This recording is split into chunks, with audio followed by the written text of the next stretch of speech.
I clutch the small silver key hanging from my neck, its cold metal pressing into my palm. It's the only thing that keeps me grounded. As I stand in the hospital corridor, the sterile smell of antiseptic burning my nose. My hands shake. My heart pounds. I'm waiting for news about my son Liam, who's fighting for his life in the ICU. He's 3. Just 3. And I'm alone. 2 hours ago, I was at work hunched over my desk, at Harper & Sons Accounting crunching numbers for a client's tax audit. My phone buzzed. I ignored it. Deadlines don't wait.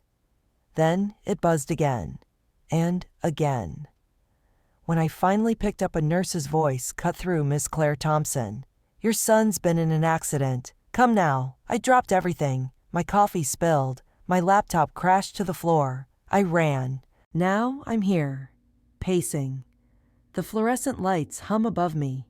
My sneakers squeak on the polished floor. The key around my neck, my mother's last gift before she died, feels heavier than ever. She gave it to me when I was 16, saying, "This unlocks your strength, Claire. Never forget. I've worn it every day since, through college, through my marriage to Ethan, through Liam's birth. It's my anchor. But right now, it feels like it's dragging me under." The doctor steps out. Her face is grim. "Ms. Thompson, Liam's stable, but he's not out of the woods. He's got a fractured skull. We're monitoring him closely." My knees buckle. I grab the wall. "Can I see him?" My voice cracks. She nods, briefly. Inside the ICU, Liam looks tiny. Tubes snake from his arms. A bandage wraps his head.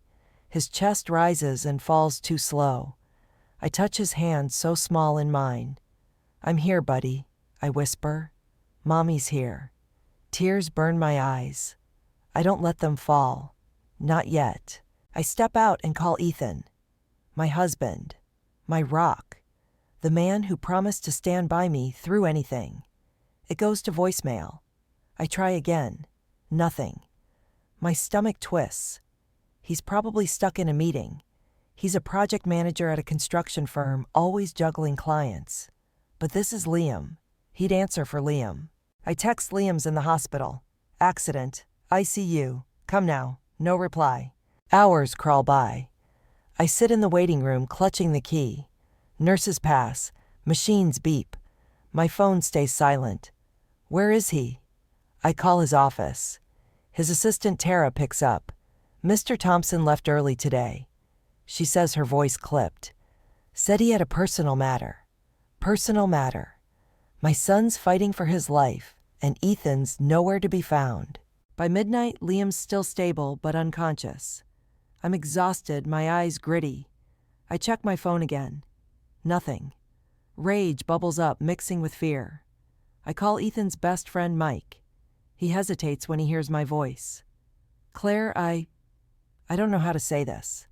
My heart stops. "Say what I snap." He sighs. "Ethan's been staying at a hotel downtown, with someone else." The world tilts. I grip the key so hard it cuts into my skin. Someone else. My voice is a hiss. Mike's voice shakes. "I thought you knew. I'm sorry." I hang up. My chest heaves. Ethan's cheating. While our son lies in a hospital bed, he's with another woman. I don't cry. I can't. Not when Liam needs me. I shove the pain down, lock it away. The key burns against my chest. I march back to the ICU, sit by Liam's bed, and hold his hand. "We're gonna be okay," I tell him, my voice steady. "You and me." But inside, I'm breaking. The next morning, I'm back at the hospital after a sleepless night on a waiting room chair. Liam's condition hasn't changed. My phone buzzes.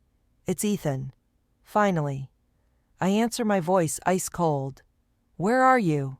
He stammers, "Claire. I just saw your text. I'm so sorry. I was tied up. The lie stinks worse than the hospital's bleach. Our son's in the ICU, I say, and you're tied up." Silence. "Then I'll be there soon." He arrives an hour later, his suit wrinkled, his eyes bloodshot. He smells like cheap perfume. My stomach churns. What happened to Liam, he asks, avoiding my gaze. I tell him about the accident. A car ran a red light, hit the daycare van. Liam was the only one hurt. Ethan nods, says nothing. No apology, no explanation. I want to scream. I want to demand answers. But Liam's heart monitor beeps steadily, and that's all that matters. Stay with him, I say. I need to handle something. Ethan looks surprised but nods. I leave the hospital, the key bouncing against my chest as I walk. I'm not running away. I'm running towards something. I drive to Harper & Sons. Work's the last thing on my mind, but I need my laptop. I need normalcy. The office is buzzing when I walk in. My coworker Jenna spots me. Claire, what are you doing here? I heard about Liam. Her concern feels genuine, but I'm too raw to trust it. Just grabbing my stuff, I mutter. I head to my desk, ignoring the stares. That's when I see it. My desk is cleared out. My files, my photos of Liam. My coffee mug, gone. A sticky note on my monitor reads, CHR. My pulse races. I storm to the HR office. The manager, Greg, is waiting. Claire, he says, his voice slick. We need to talk. He slides a termination letter across the desk. Your performance has been slipping. We're letting you go. I stare at the letter. Slipping? I've been the top accountant here for years. I've worked nights, weekends, delivered every deadline. This is bullshit, I say, my voice shaking. Greg shrugs. It's business. Sign here. I don't sign. I grab the letter and walk out, my head spinning. The key around my neck feels like it's burning a hole in my skin. Back in my car, I sit gripping the steering wheel. Ethan's betrayal. Liam's accident. Now my job's gone. It's too much. I want to collapse, to disappear. But then I think of Liam, his tiny hand in mine. I think of the key, my mother's words. This unlocks your strength. I'm not done. Not yet. I drive back to the hospital, the termination letter crumpled in my bag. Ethan's still there, scrolling on his phone. He looks up, startled. Claire, you okay? I don't answer. I sit by Liam, take his hand, and make a promise to him, to myself. I'm going to fight. For him. For us. I don't know how, but I'll find a way. That night, I dig through my email on my phone looking for answers. I find an old message from a former client praising my work. It's a spark. A tiny one, but it's enough. I start typing a plan. Freelance accounting. My own business. No one can fire me from that. The key hangs heavy around my neck, a reminder. I'm not broken. I'm just beginning. The hospital's fluorescent lights buzz like a swarm of angry bees.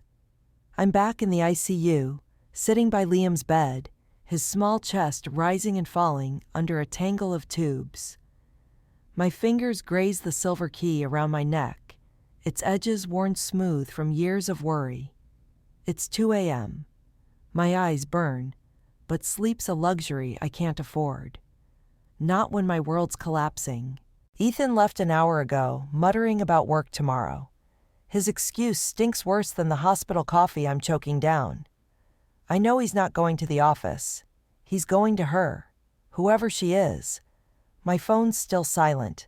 No apology, no explanation. Just a blank screen mocking me. But I don't have time to care. Liam's heart monitor beeps steadily, and that's my lifeline. The termination letter from Harper & Sons sits crumpled in my bag. Performance slipping. The words claw at me. I've been their golden girl for years. Caught errors no one else saw, saved clients millions. Slipping bullshit. Something's off. I pull out my phone, scroll through old work emails, hunting for clues. My gut screams, this isn't random. An email from Greg, the HR slime, catches my eye. Sent 2 weeks ago, late at night.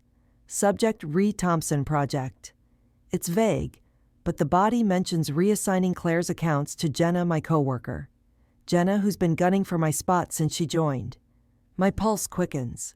I open another email, this one from a client I worked with last month. Claire, your numbers were flawless. Why's Jenna taking over? I didn't know she had. I lean back, the plastic chair creaking. The pieces snap together. Jenna's been cozying up to Greg for months, late-night meetings, closed-door chats.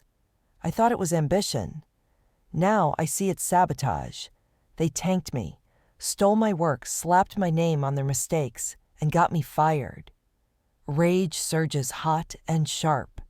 I grip the key, its metal biting my palm. They think I'm done. They're wrong. Morning comes gray and heavy. Liam's still unconscious, but the doctor says his vitals are stronger. It's a flicker of hope, enough to keep me moving. I kiss his forehead, whisper, "Hold on, buddy," and head out. Ethan's nowhere in sight. No surprise. I drive to a coffee shop, the only place I can think straight. My laptop's busted from yesterday's fall, so I use my phone typing furiously. I draft an email to every client I've worked with at Harper & Sons offering freelance accounting services. No middleman, just me. My inbox pings almost instantly. A client, Mr. Vargas, replies, "Claire, you're the best in the game. I'm in." Then another, and another. By noon, I've got 3 contracts lined up. It's not a fortune, but it's a start.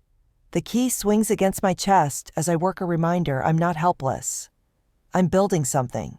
For Liam. For me. Back at the hospital, I'm hit with a new blow. The billing office calls. Liam's treatment's racking up thousands a day. My insurance tied to Harper & Sons ends next week. Panic claws my throat.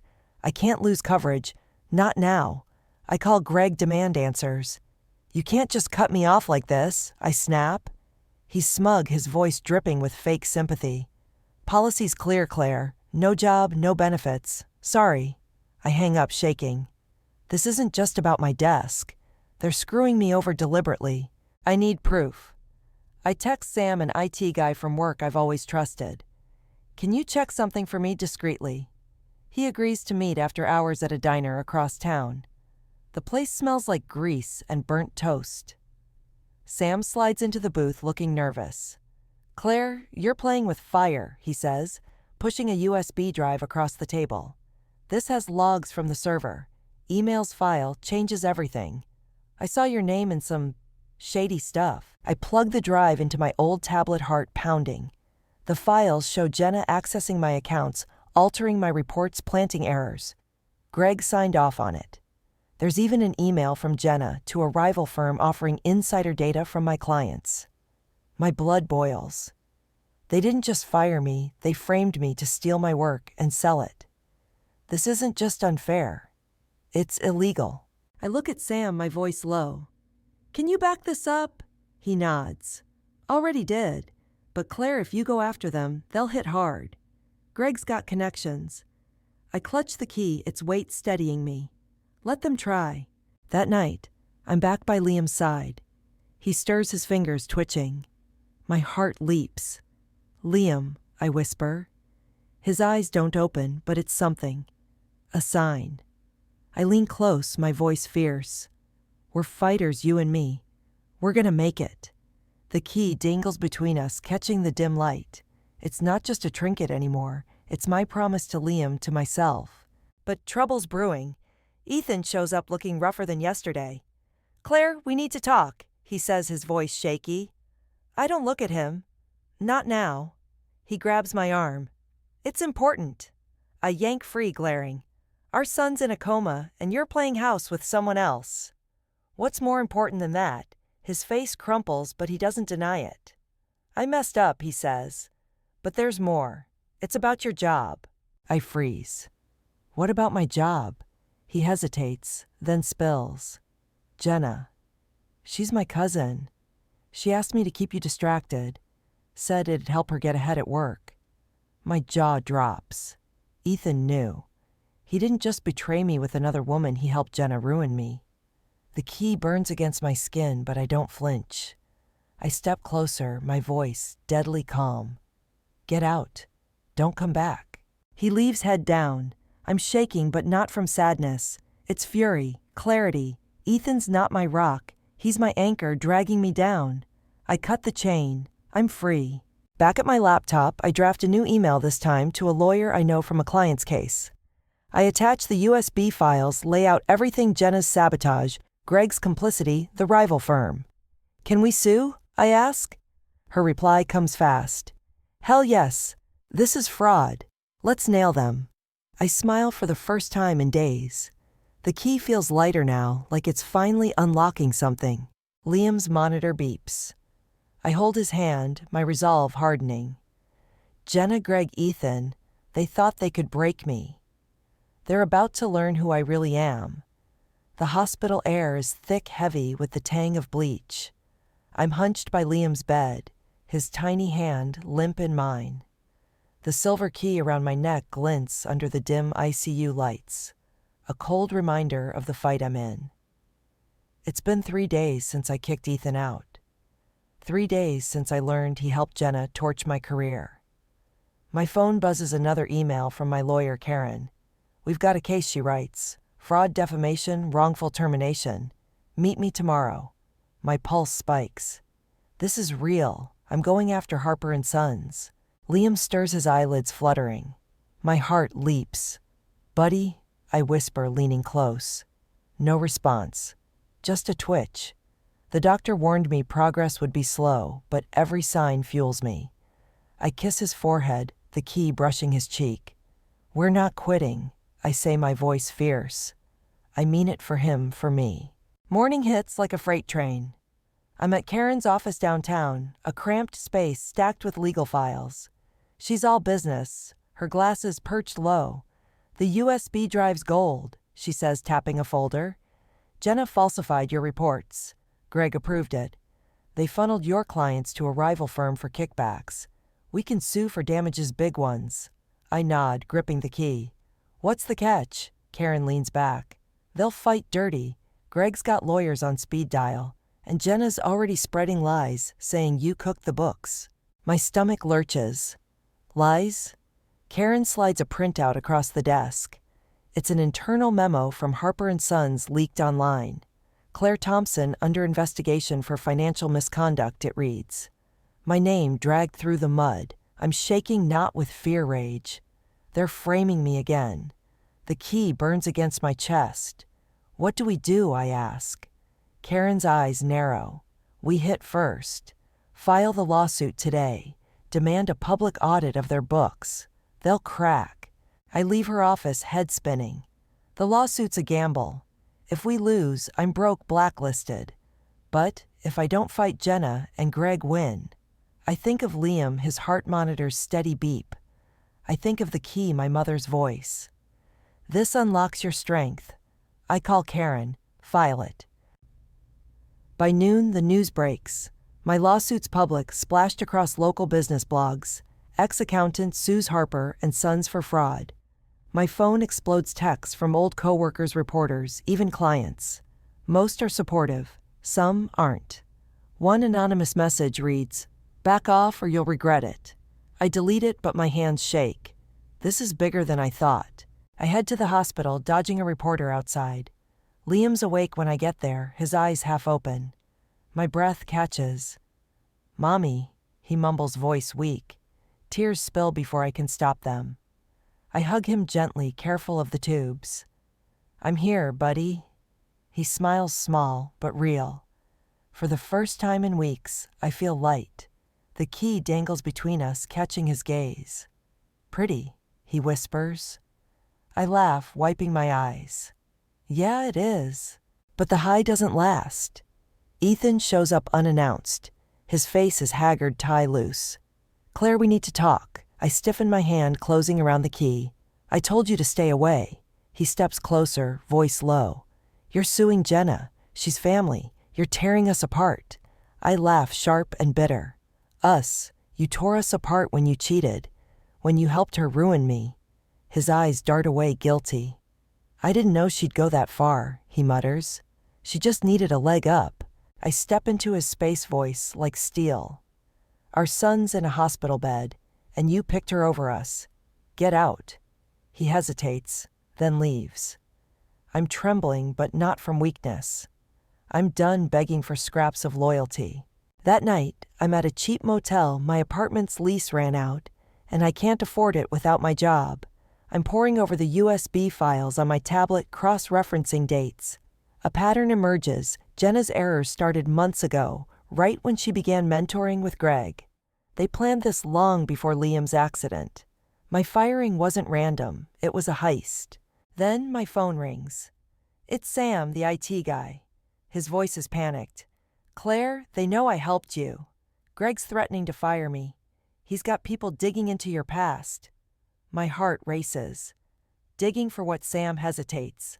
Anything. Old taxes, parking tickets, anything to discredit you. I grip the key, my mind racing. Sam, can you get me into the office server? One last time, he pauses, then sighs. You're crazy. But yeah, tonight. At 1 a.m., I'm in a dark alley behind Harper & Sons' hood, up heart pounding. Sam meets me, hands me a burner phone with a hacked login. You've got 10 minutes before the system flags you, he says. I nod, slip inside through a back door. The office is silent, desks empty. I log into Greg's computer, my fingers flying. The key swings as I work a metronome to my pulse. I find it a hidden folder labeled JT Deal.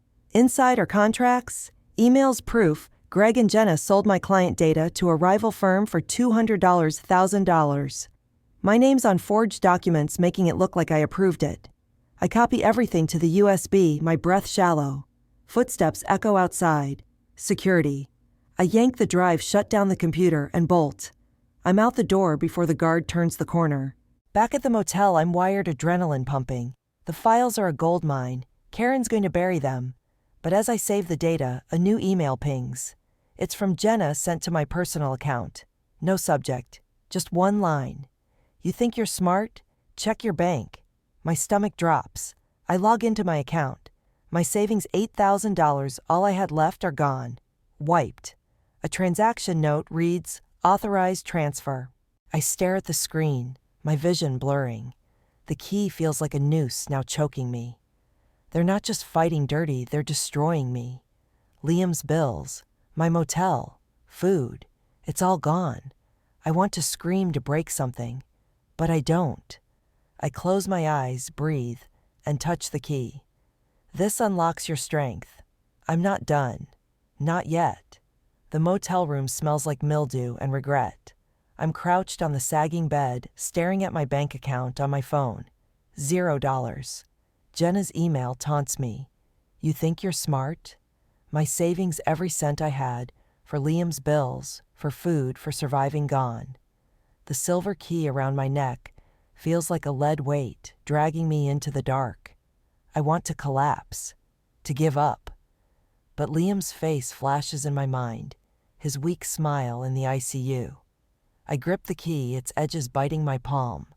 I'm not done. It's 3 a.m. My tablet's open, the USB drive's files glowing on the screen. Proof of Jenna and Greg's fraud, forged documents, stolen client data, $200,000 in kickbacks. It's enough to bury them. I email Karen, my lawyer, attaching everything. This is it, I write. They drained my account. We need to move fast. Her reply pings back. Got it. Filing for an emergency injunction tomorrow. Stay safe. Safe. Right. I'm broke, homeless, and hunted. Safe's a fairy tale. Morning breaks gray and merciless. I'm back at the hospital. Liam's hand in mine. He's awake more now, his voice a soft rasp. Mommy, when can I go home?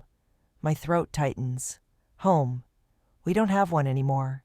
I force a smile. Soon, buddy. You just keep getting stronger. The key swings as I lean to kiss his forehead. He touches it, curious. Why's it special? I pause, then say, it reminds me to be brave. Like you. He grins, and for a second the world doesn't feel so heavy. But reality crashes back. The hospital billing office calls. Liam's insurance is officially cut off. Without my job, I'm on the hook for every dime. The total's $47,000 and climbing. I beg for time, but the clerk's voice is flat. Payments due in 10 days, Ms. Thompson. I hang up my chest tight. 10 days. I have nothing. The key burns against my skin, mocking me. Strength. What good is it when I'm drowning? I step outside for air, pacing the hospital parking lot. My phone buzzes a text from Sam, the IT guy. Claire, watch your back. Greg's freaking out. He knows you've got the files. My pulse races. Before I can reply, a black SUV pulls up, tires screeching. The window rolls down. It's Jenna. Her blonde hair's perfect, her smile venomous. "You're making a mistake," she says, voice like silk. "Drop the lawsuit or it gets worse." I clench the key, my voice steady. "Worse than stealing my money. Framing me." Her eyes narrow. "You have no idea what I can do." She tosses a manila envelope at my feet. "Last chance." The SUV speeds off. I grab the envelope, hands shaking. Inside are photos me breaking into the office last night. A note reads, "Trespassing's a crime. Back off." My stomach drops. They've got me on camera. If they turn this over, I'm screwed. Lawsuit, custody, everything. I'm spiraling the key, a cold knot against my chest. Then my phone rings. It's Karen. "Claire, huge news. The court approved the injunction. Harper & Sons has to freeze all client transfers and open their books. We've got them." My breath catches. A win. But Jenna's photos loom in my mind. "There's a problem," I say, voice low. I tell her about the break-in, the photos. Karen's silent, then says, "Don't panic. We can argue entrapment, but you need to stay clean from now on." I hang up, my mind racing. The lawsuit's moving, but Jenna's one step ahead. I need leverage, something to flip the game. I head to a library, the only place with free Wi-Fi. Using a public computer, I dig into Jenna's digital footprint. Hours pass. My eyes burn. Then I find it a LinkedIn post from a rival firm's exec thanking Jenna for consulting. It's dated months ago when she was still at Harper & Sons. Consulting my ass. She was selling my data. I screenshot everything, send it to Karen. This ties Jenna to the rival firm, I write. "Use it." The key feels lighter now, like it's finally turning in a lock. I'm not just fighting back, I'm winning. But then my phone buzzes. A hospital number. My heart stops. I answer, voice shaking. "Ms. Thompson," the nurse says, "Liam's taken a turn." "Come now." I sprint to my car, the key bouncing against my chest. The drive's a blur, red lights, honking horns. I burst into the ICU. Liam's bed is surrounded by doctors. Machines scream. "What's happening?" I shout. The doctor turns, face grim. He's seizing. "We're stabilizing him. But it's bad." My knees buckle. I grab the bed rail, the key digging into my palm. "Don't you dare," I whisper to Liam. "Don't you leave me." They push me back, working fast. I'm helpless, watching my son fight for his life. The key feels like a cruel joke, now strength I'm breaking. But then I see Liam's hand twitch, just like before. The monitor's slow. The doctor exhales. He's stable. For now. I collapse into a chair, sobbing. The key presses into my chest, a quiet pulse. I'm still here. So is he. That night, I'm at the hospital, refusing to leave. Karen calls. "Claire, the audit's started. Harper & Sons is crumbling. Jenna's panicking, she's trying to cut a deal with the rival firm." I nod, barely listening. Liam's breathing is all I hear. But Karen's next words snap me back. "There's more. We traced your bank transfer. It wasn't Jenna, it was Ethan." The world tilts. Ethan. My husband. He didn't just help Jenna sabotage me, he stole my money. My savings. Liam's future. The key burns, but I don't cry. I'm past tears. "What now?" I ask, voice hollow. Karen's voice is steel. "We add him to the lawsuit. Conspiracy to defraud. He's done." I nod. "Do it." I look at Liam, his face pale but peaceful. The key hangs heavy, but it's not pulling me under anymore. It's a weapon. Ethan, Jenna, Greg, they thought they could erase me. They're about to learn what happens when you corner a mother fighting for her son. The hospital's hum is a constant now, like a heartbeat I can't escape. I'm by Liam's side, his small chest rising under the ICU's harsh lights. The silver key around my neck catches the glow, its weight a quiet promise. Ethan stole my savings. Jenna and Greg framed me. Liam's fighting for his life. But I'm not breaking. Not anymore. It's been 2 days since Karen traced the bank transfer to Ethan. My lawyer's a bulldog, piling charges on him, Jenna and Greg fraud, conspiracy, theft. The audit of Harper & Sons is tearing their lies apart. My phone buzzes with updates, but I barely glance at it. Liam's eyes flicker open, and that's all that matters. "Mommy," he whispers, voice thin.